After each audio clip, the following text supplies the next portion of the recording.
Breaking news. And Roland Martin is on the phone in Washington, D.C., on his way to Miami for an NABJ board meeting. And he's kind of under the weather. Senator Cory Booker, good morning. Good morning, Tom. It's such an honor to be on your show this morning. Oh, man, the honor's all mine. Roland? All right, Senator. I barely got a voice. But everywhere I go, people keep saying, is Senator Cory Booker going to run for president? The question is, sir, are you going to run for president in 2020? Well, I literally just pushed send on my tweet and Instagram accounts, but this is my first time saying it publicly. I wanted to come on this show, Tom, because of what you mean to so many people in this country. I want everybody to know that I am running for president of the United States of America, and just really excited to do so. We live in a nation where people are beginning to lose faith in what we can do together. Folks are feeling left out. Folks are feeling left behind. And I think too many people are beginning to think that the things that are tearing us apart are stronger than the things holding us together. I'm running for president to change that, to reignite our sense of what's possible, and reignite the moral imagination of what we can become together. I believe in this nation. As difficult as our past has been, we have always overcome. We've got a better future ahead of us if we come together, work together, stand together. And I believe, America, in the days ahead, we will rise. And that is why you are running for president. Exactly. This is the story of my life in many ways. From the time I was just coming out of law school, I ran to places where folks said things couldn't be done. From joining with some of the greatest tenant leaders in America here in the inner city of Newark to take on slumlords that people said couldn't be beat, we beat them. From joining with incredible folks in Newark and out of Newark, in a city that folks were demeaning and degrading and people were giving up to, we showed that this city could rise again, and we're now in our biggest period of economic development, of educational improvement. And even down in Washington, D.C., where Roland knows, a lot of people are cynical about what can be done. I went down there not just to talk, but to get things done, and joined with people across the aisle to take the first crack in undoing mass incarceration, to even writing a very historic piece of legislation that's going to lead to the biggest investments in low-income areas in our country in decades. So I believe that the history of this country is a testimony to the achievement of the impossible if we stand together, and that's why I'm in this. Senator Cory Booker, this is Sybil Wilkes, and my concern is about who I am as a black woman. And, of course, black women have been the backbone and the greatest supporters of the Democratic Party, not to mention our families and the nation. With a black woman already in the Democratic presidential race, what are you saying to black women and other women of color to get our support? Well, look, my life has been defined by black women. I was born to black parents. From my elders to even in my community. I always say I got my BA from Stanford, but my PhD on the streets of Newark. And anybody who knows our communities know that it's black women that often lead, sustain, nourish, and empower us. And so I'm running for all Americans, but I know that often in the black community, the conditions and the realities are what is a good way, lens with which to view the success of our nation. And so if it's issues from us, unfortunately, leading the industrial world in infant mortality and the death of mothers in the earliest years, to issues of economic empowerment. You know, when I go to my corner bodega, I see women who are working a full-time job but still need food stamps to feed their families. So the reason I'm running is to make sure that the issues of the folks who feel left behind, who feel like they're working harder and harder but having more month at the end of their money than money at the end of their month, that's why I'm standing up and fighting. And at the end of the day, I want to be judged not by my race, not by my gender, but by the content of my character, the spirit I want to bring to this nation, and also by the quality of my ideas. Senator, why are 4 more years of Donald Trump bad for America? Look, you know, everybody, I think, that I talk to when I walk my community is hurting right now. And there are even more people that actually are afraid.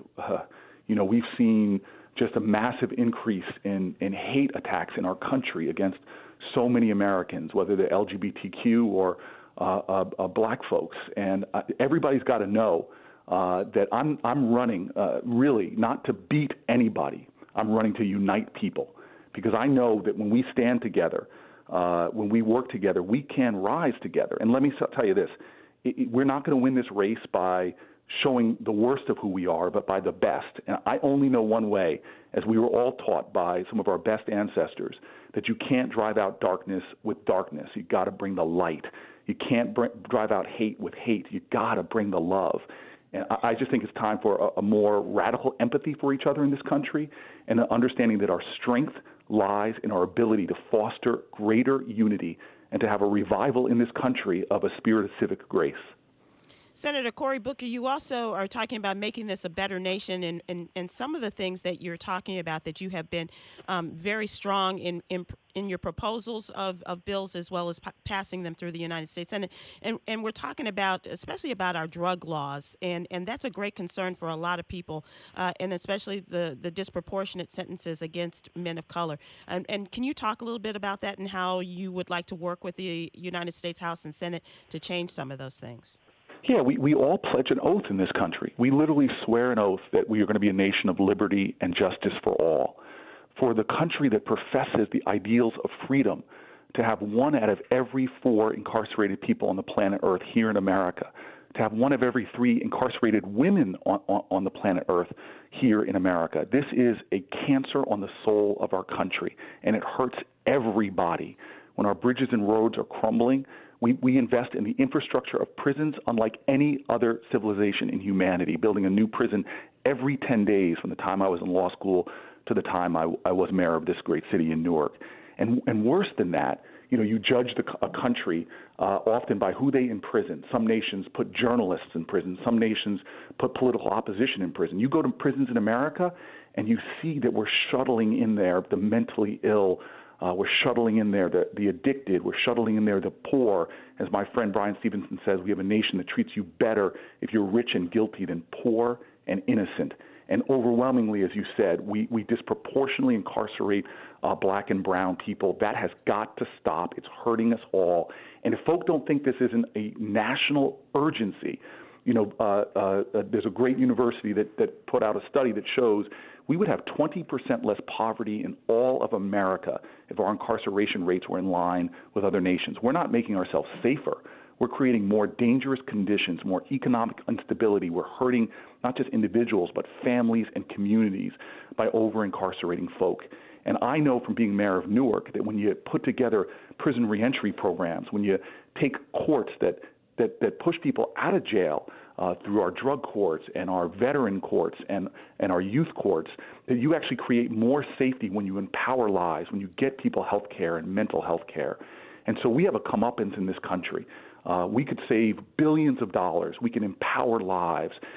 We can change the destinies of a generation yet to come, because too many of our children are being shuttled into cages and, God, coffins as well. So I'm committed to this fight. I still remember when I was running for Senate, people were telling me, oh, this isn't a top issue. But I was like, look, I'm not looking for consensus. I'm trying to mold consensus. I don't care if I'm in the richest neighborhoods of New Jersey or the lowest income communities.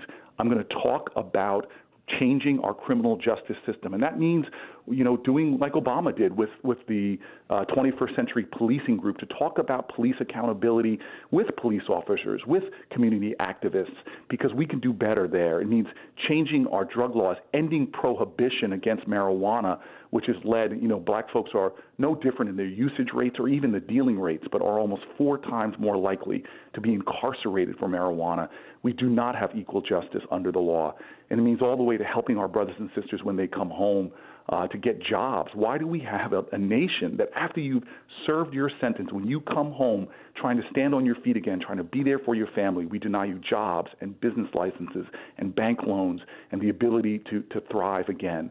So I believe in redemption. I believe in the goodness of people, and we should show the world what the land of the free can really do in empowering people, not throwing them in holes and cages. On a lighter note, Senator Cory Booker, you just mentioned President Obama. He had a pretty nice playlist. Do you have a theme song picked out for yourself already? Something off of your iPod, as it were?